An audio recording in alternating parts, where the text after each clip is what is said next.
Okay, here's what we're doing. We're taking a image, and in Photoshop we're going to change it to Color+Splash. So we're going to take an image as such, and we're going to take it so that everything else is black and white except for the colored items that you want to stand out in the picture. Alright, so here's the steps. First of all, when using Color+Splash, you've opened your image, you have it inside here. First thing you're going to do is over on the left hand side here, you're going to go to the Smart Brush tool. You're going to click on it. It's going to open up this window here, and in this drop down area here you're going to make sure it's in black and white right here. Alright, you select your filter that you want to use. For this example, I'm just going to use the cold tone filter.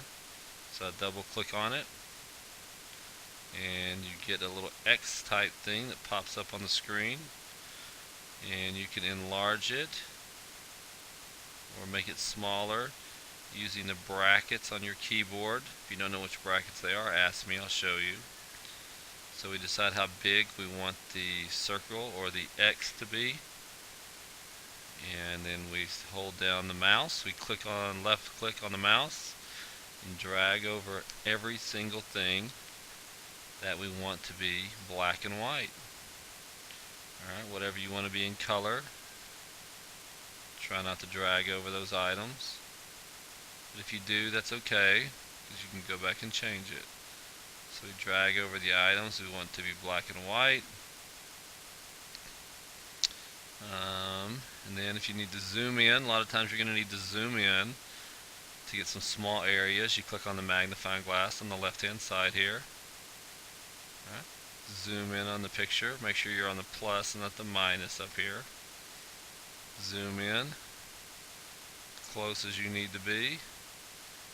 Go back to your Smart Brush tool, click on it, cold tone again, and to turn an item so if you turn an item into black and white and you want it to be in color, you have to hold down Alt on your keyboard, and while you're holding Alt, drag over it with your mouse while left clicking, and it turns it back into a color item. Okay. You want to get right along. I'm a perfectionist. I like for mine to be perfect. So I recommend that you get real close, right along the edges here.